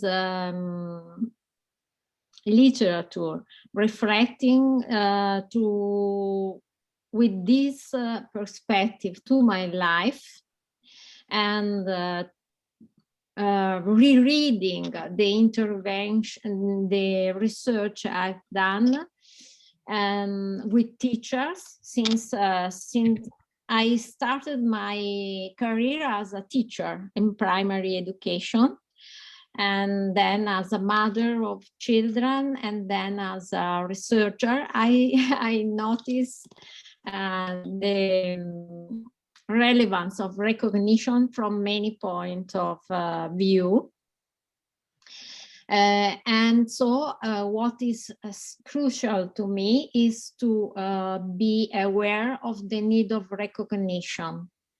The fact that each of us has experienced and experiences the need to be recognized, and the gaze of the other sits within the realm of our life and the realm of paradox of our lives, the paradox of power games and fragility of human relationship.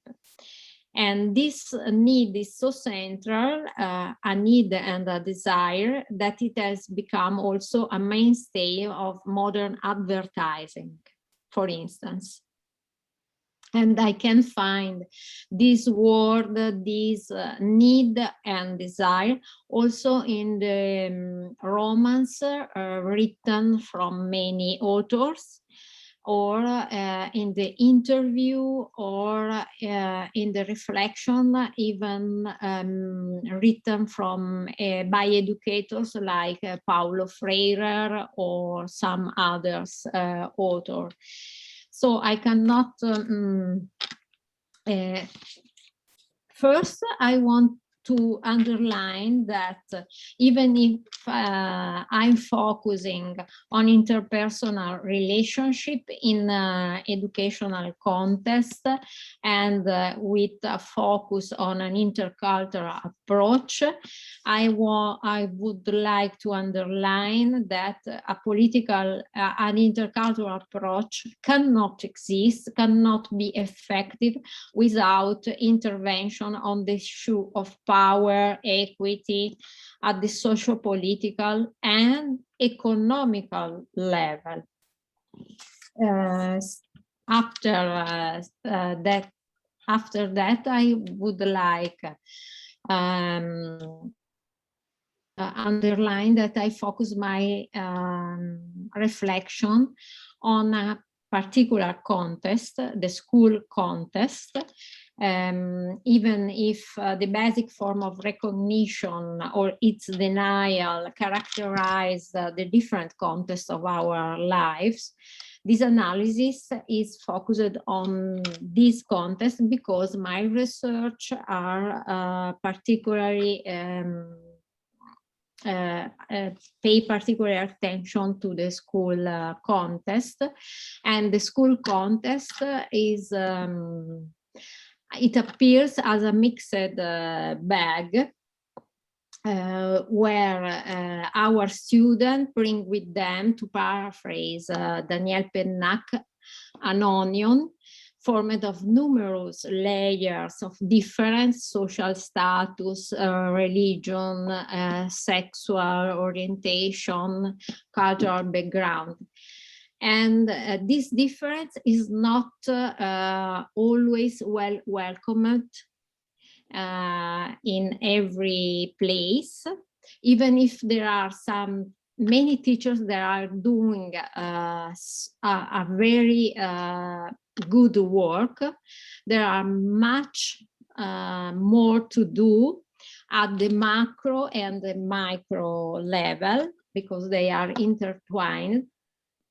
And so even if for almost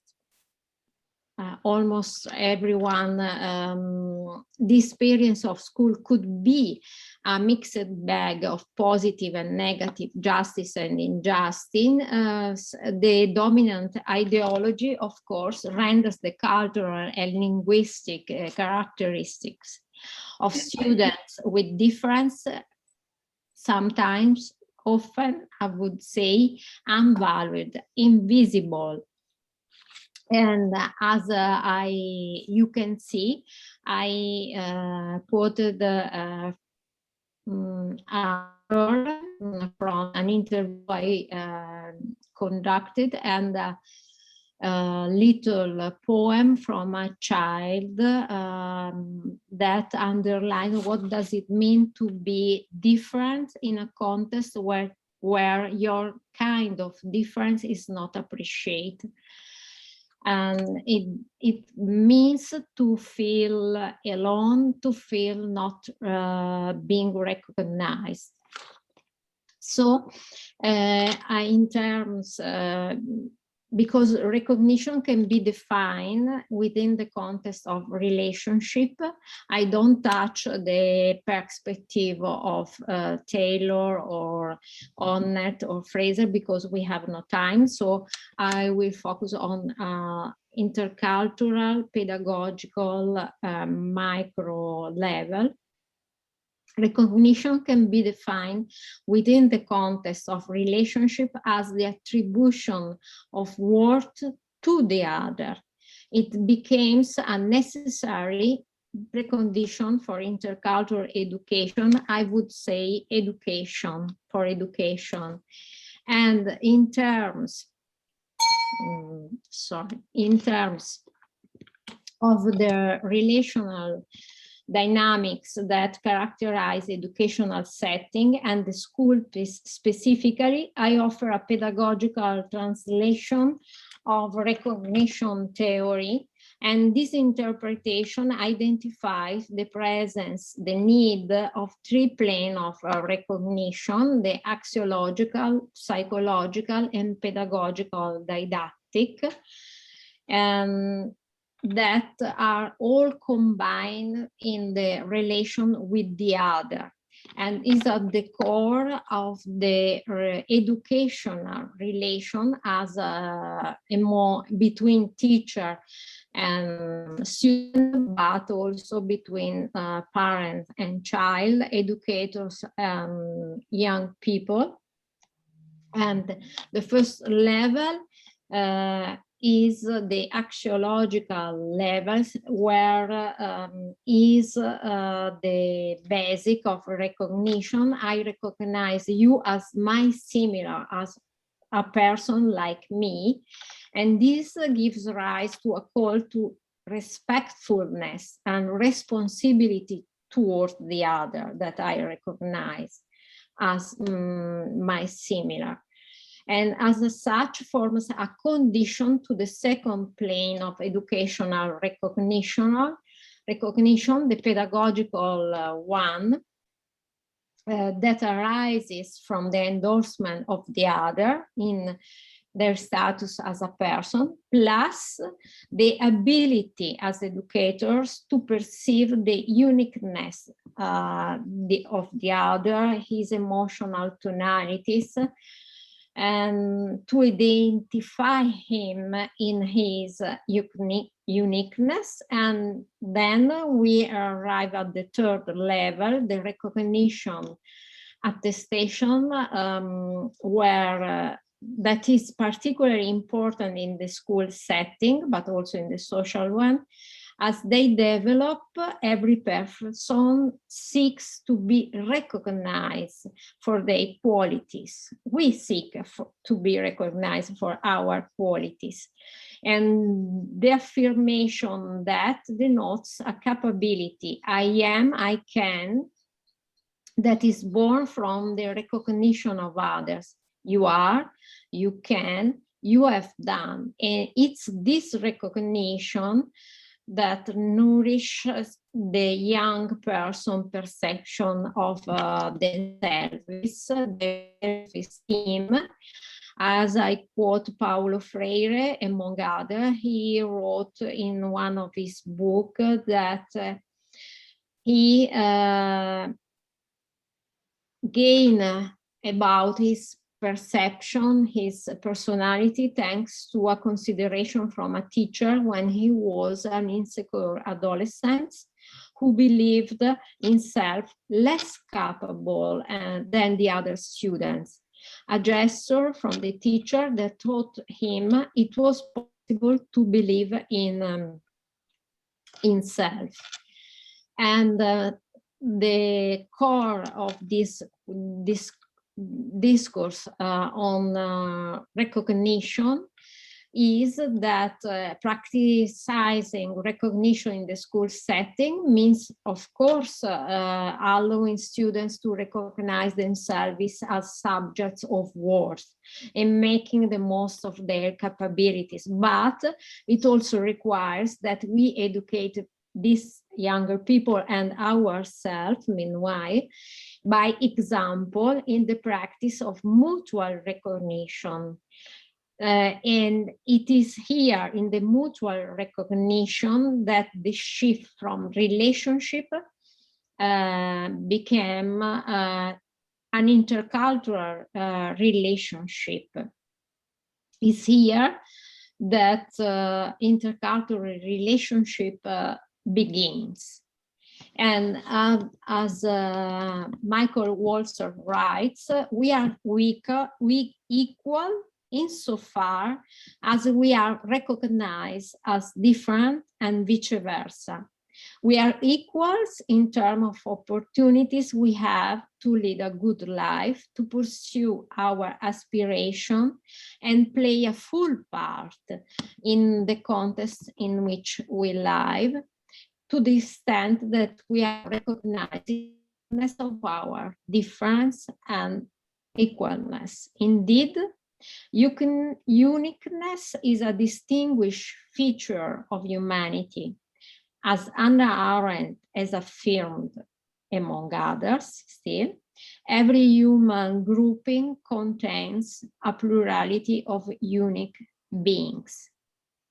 Unique beings that help each other to become the true themselves. Thank you. Many thanks, Paola. First of all, for your effort to summarize your complex work and thoughts. But I think you have centered the point and remark an important point is of a social and educational desire of recognition. I think that is at the heart of social relationship or interpersonal relationship, but also at the heart of the experience of education and society. And so I think it's very important to start from recognition to build the we, as Professor Modood discussed before. Professor Adine Gavazzi, she worked on the role of knowledge, of traditional knowledge, material and cultural heritage of native communities. And what is the link of these different kind of knowledge with the challenges of interculturalism?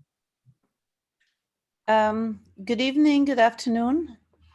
Thank you everyone for inviting me and giving us the opportunity to meet you all in person, communicate through this meeting and share a little bit of our experience. In order to give you a sort of a practical example of how we work, piecing together different types of knowledge and how this knowledge already pieced together is transmitted, I brought you a little example on how we work on field with indigenous communities, how the knowledge is passed through. What we do is essentially intervene in already existing tradition, which are millenary traditions, such as in the Andes and in the Amazon, La Fiesta del Agua, water festivals that strongly relate to the management and the planning of the territory. And we offer a way to connect indigenous knowledge, schools, holders of specific traditions, and official institutions. We do not just work with the Ministry of Education. For instance, in the Fiesta del Agua, we work with the Ministry of Water and Sanitation because it's La Fiesta del Agua. Or in other cases, we work with the Ministry of Culture, for instance, or the Environment when we're working, for instance, in World Heritage Sites. Although our focus is clearly oriented towards the anthropology of health, we do conceive this as a part of a lifelong education process, which involves school children, university students, professors, and also people who literally hold a millenary knowledge that needs to be safeguarded and transmitted throughout generations. So what we do essentially is allow this to happen, safeguard these origins in a way that they're not destroyed by the arrival of globalization. Because it is obvious that when you have a new school in the Amazon or the Andes, the first thing you receive are teachers from Lima who do not speak an indigenous language, who represent a way of teaching that has literally nothing to do with the indigenous cultures. So they come with the most positive efforts, and it ends up as a destruction of the indigenous knowledge. So we try to mitigate that impact by a type of completely inclusive educational process, which happens more on the field than in the classrooms. And I will just very quickly show you an example. Let me know if you can see my screen. Do you see anything here?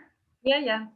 Okay, this is an example, just one of the many of the activities we do. This is called La Fiesta del Agua, the water festival. It was invented some 5,000-6,000 years ago in different valleys of the Andean world, connecting water systems into the very dry coasts. The picture you see here is a very interesting picture that was taken at the beginning of the 20th century by an ethnographer, a German ethnographer who was interested in taking picture with his newly invented camera in the northern coast of Peru in an area called Chiclayo. And what he pictured was very interesting. It was women and girls collecting water and in using dresses and objects and elements that were 100% pre-Hispanic. So in spite of the fact that that area had been heavily transformed by the Spanish reorganization of the territory, these people were still managing not just the territory, but the knowledge and the language in a very pre-Hispanic way. And we work in Peru with a very, very famous archive, a photographic archive by Heinz Plenge, who has some million photographies of a world heritage and Peruvian heritage. And we found this picture, which was literally exactly the same woman, 100 years later, with the same objects and the same way of dressing and the same smile and the same knowledge. So we really understood that the culture was still there, the ancestral heritage was there, the living culture was there, and the river was there. The ancestral managing of that water system was still there. So what we did was connect all this knowledge with the schools and the museum and help and promote the water festival in very different level. Of course, schools didn't have money to do this, museums didn't have money to do this, but the National Authority of Water, the one that gives water and sanitation of the Ministry of Water, did have money. So we asked the intervention of the Ministry of Water to help us through redoing and re-celebrating this water festival, which literally connects sacred sites from what you see here, San Jose, Pimentel, Puerto Eten. These are coast areas right on the ocean. You have literally a pilgrimage of people collecting water from the ocean, salt water. It takes it to sacred sites, which also correspond to very meaningful hydraulic system and drainage systems. And it goes on and on and on and on and up until 4,000 meters in Mishawanga, which you can see on the top right of this little map, which corresponds to a very sacred ancestral path. So we made school children and curanderos, healers, and the national authority and museum people and characters coming out of museum recreations of museum ancestral characters to do this pilgrimage, thereby making this thing visible, taking it out of the museum and bringing it back alive on the territory. We ask help from everybody. We did not just ask the help of houses, of schools and museums. We also asked the help of churches, because in some area, Catholic churches do play a role. So you see here the results of the beginning of this pilgrimage. You see here some women dressed exactly as they were dressed 100 years ago. We see here some school children. These are students of high school. They're collecting water in San Jose, in the Playa San Jose. They're dressed as they were dressed 2,000 years ago. And here you see a fantastic collection of ancestral characters. The guy you see in the middle with a very strange half-moon crown, he is the exact reproduction of the Lord of Sipan, which you see in the National Museum. He's an actor impersonating this character and literally dressed by the museum. So we are giving life to a 100% correct, historically correct character. And he is around him, he has school children, and behind him you have these people with these colorful flags. They're not LGBT movement, but they are curanderos holding the flag of the Cusco peace. And they are those who literally call the spirits while people perform this pilgrimage. The interesting fact is that they all come together celebrating this literally as a festival. You see even, the children, the school children, the people have fun. And at the same time, they start a pilgrimage. Some of them are really young. Some of them here are in high school. Here you have the maestro curandero Marco Mosquera from the Sierra de Cajamarca, who is leading the procession. Here you have some characters in sacred places receiving the schools and the university students and the museum characters. We even had in some areas the army literally greeted our procession, which you see here. And we had the women recreating, the ancestral women. We even had the church, as I told you, collaborating to this, demonstrating that there is truly a blending of narrative, which is still possible. And we had 2 weeks prior to this, school children of elementary school working with the only international language we could think of, which was the SDGs. So we extracted some SDGs, which is health and well-being, number 3, of course 4, which is education, quality education, and then of course gender equality, which is a very meaningful topic in the Andes, because we have a lot of ancestral women in powerful positions. And then of course water, because it was a water festival, and then decent work, because it has to do also with the empowering of a better economy and the protection of the life on terrestrial ecosystems because of the water. So long story short, we have school children connecting the ancestral knowledge and translating it with their own words, not just in Spanish, of course. You see in their drawings, you see they're also writing in Muchik, which is the ancestral language. To do this bilingually.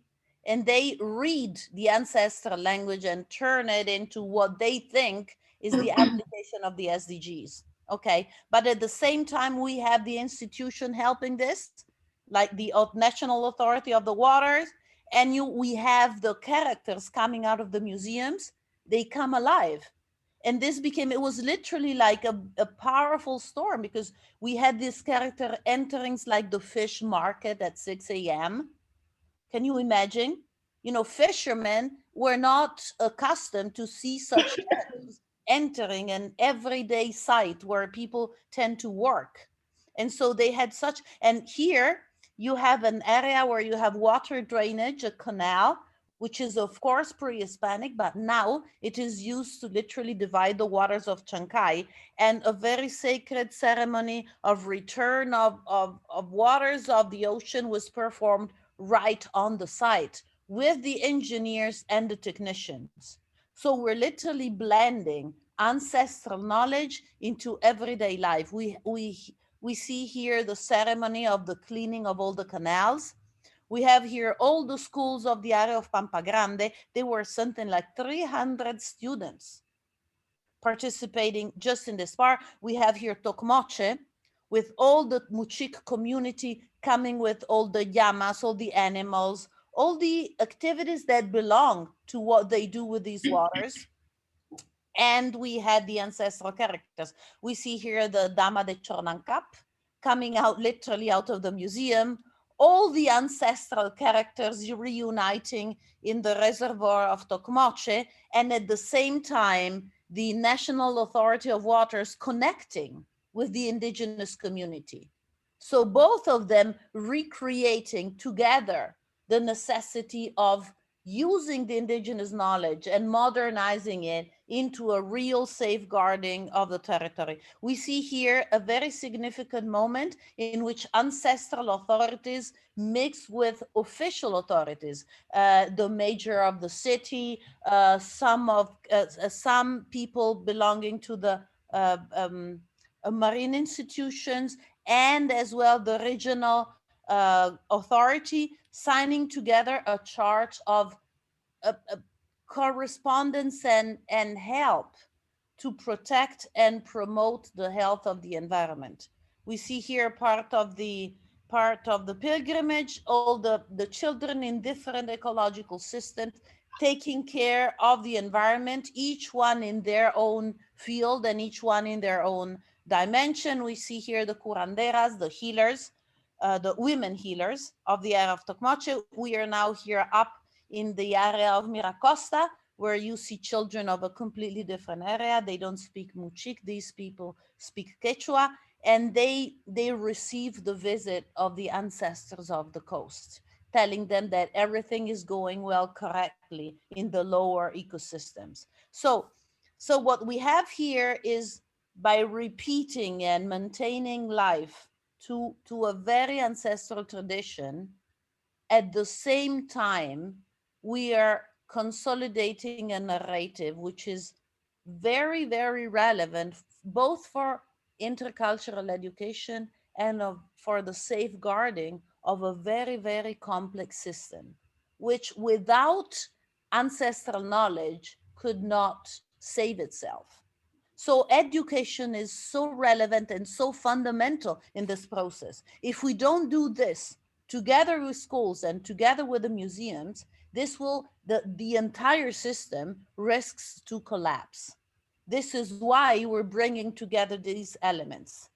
I apologize a little bit if maybe my presentation has not been very powerful in a theoretical way, but we work very much on the field, and we measure the results more by the activities that we perform and how much we are able to preserve and promote indigenous knowledge in the 21st century with tools that are contemporary. We do not want indigenous knowledge to be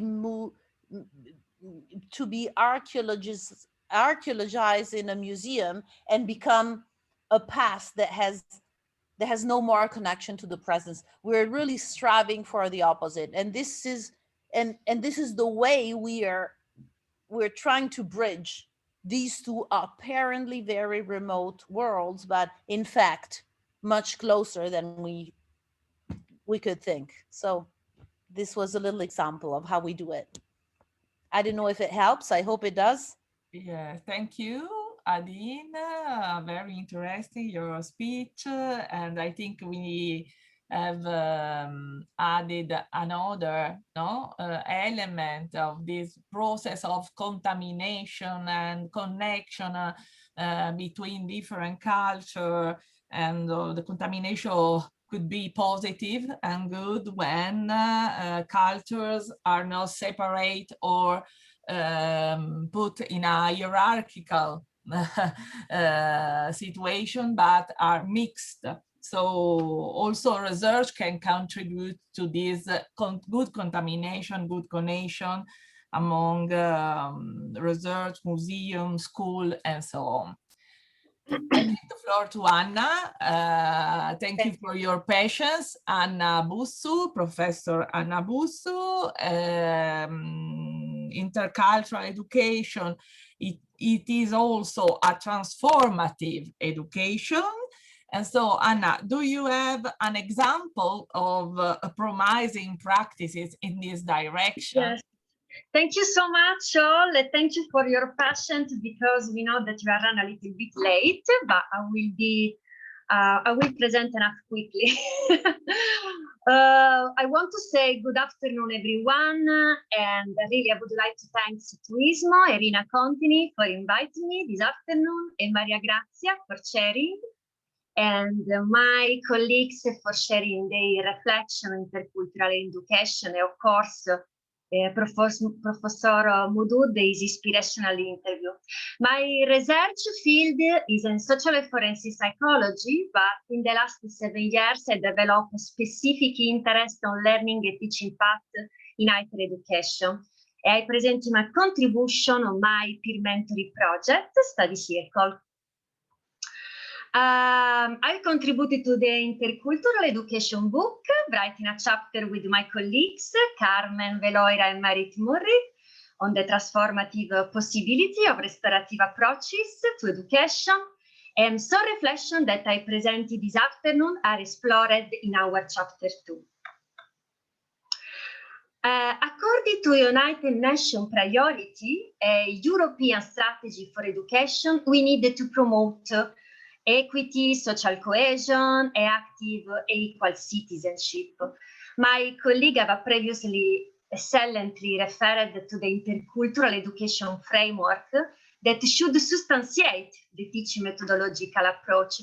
In my opinion, one of the most important challenge for educator, practitioner, is design intercultural education, a training program effective and coherent with this general learning priority. At the same time, promoting an intercultural dialogue, able to value individual and group identities and their expressive needs as a fundamental resources. The question is, what skills and learning competencies young people need to develop in a global society? And what specific learning content and methodology we need to design to support students to become active citizens, open to intercultural dialogue, and effective interaction at the same time with the different groups, protect and preserve their cultural identity. Answer this question, in my opinion, is not easy. We try to answer it presenting my international experience. I designed and implemented the study circle in 3 countries in the academic context, in Italy, in Ecuador, and Science 2017 in UK. Peer mentoring is a consolidated pedagogical practice which focuses on developing a sense of belonging to a community, enhancing the learning development of both first-year students, mentees, and second-year student peer mentor. The project aims to equal educational opportunity to all students, to support students in thinking more critically, empower them to act, make significant contribution to the world, and promoting relationship building. Specifically, the project aims to foster cooperation and to support the development of student life skills, and to increase the academic and social integration of first-year students for preventing social exclusion and student dropout. The project has adopted a holistic methodological approach that integrates peer mentoring and restorative practices. And the training was focused on fundamental content like role, duty, and skill of peer mentoring relationship, safeguarding. An important part of the training and supervision focused on community building by restorative practices. At the same time, peer mentor got academic credit, certification, and UK national accreditation.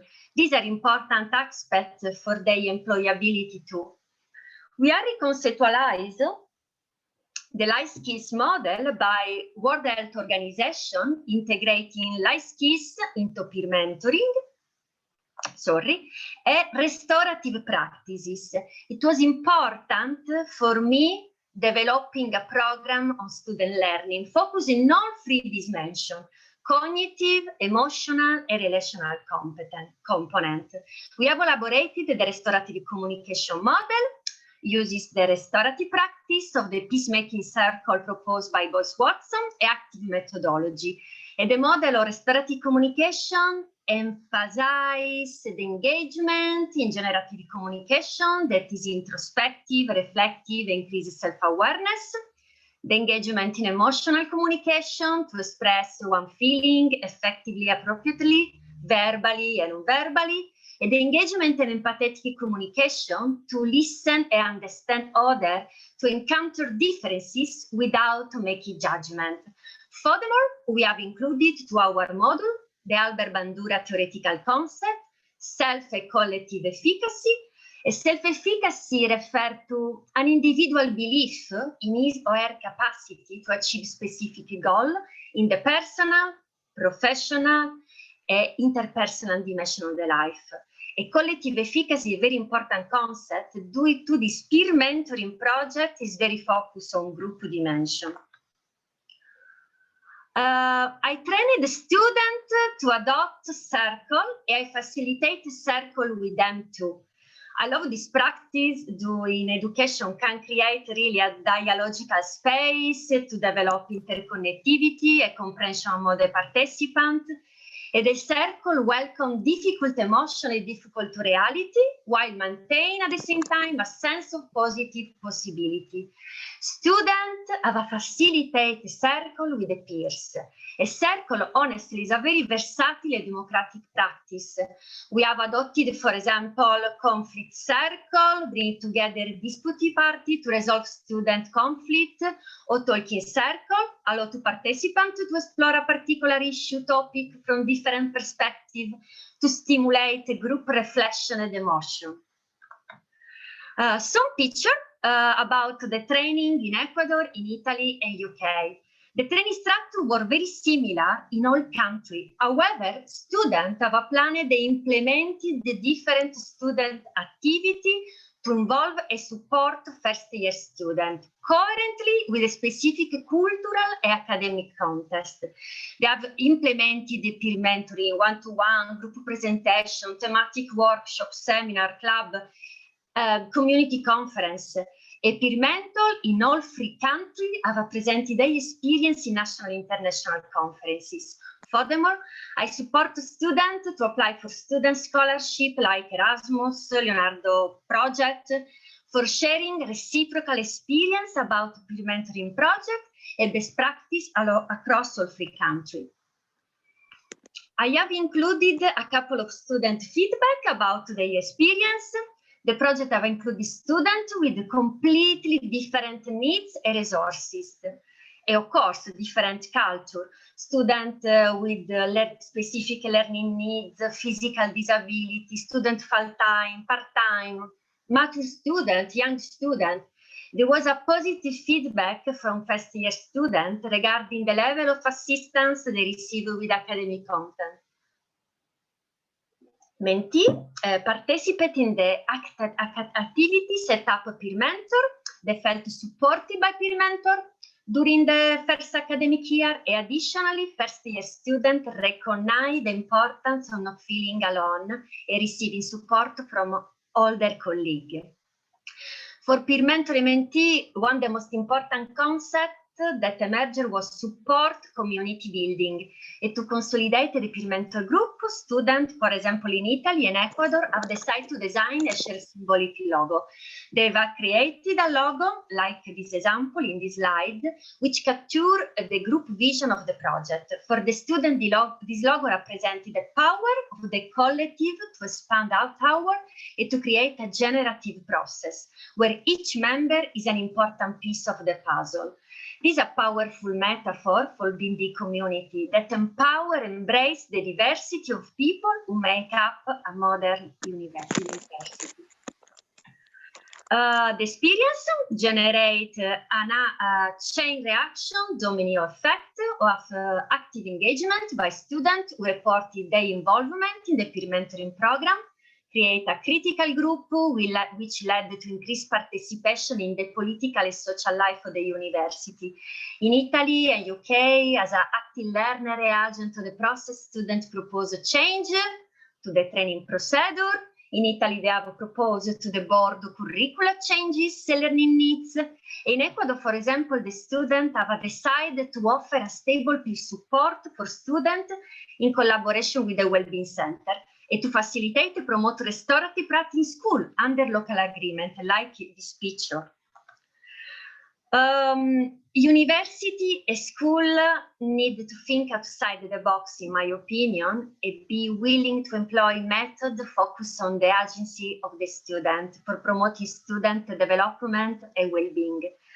I would like to conclude with this powerful Paulo Freire quote that emphasizes the importance for lecturer, practitioner, teacher to recognize herself as a learning facilitator. The teacher is, of course, an artist, but being an artist doesn't mean, doesn't mean that he or she can make the profile, can shape the student. What the educator does in teaching is to make it possible for the student to become themselves. Thank you so much for your listening. If you have any questions, feel free to ask. Thanks, Anna. To conclude this round table, I think we have done a sort of path from macro to micro, and we done a practical example of this possibility to stay, to exchange, to stay among peers without asymmetry, without inferiorization or so on. And so many thanks. I think that we can conclude with some word, one word we want to leave to our participants. I don't know, non so se vogliamo accendere le telecamere anche.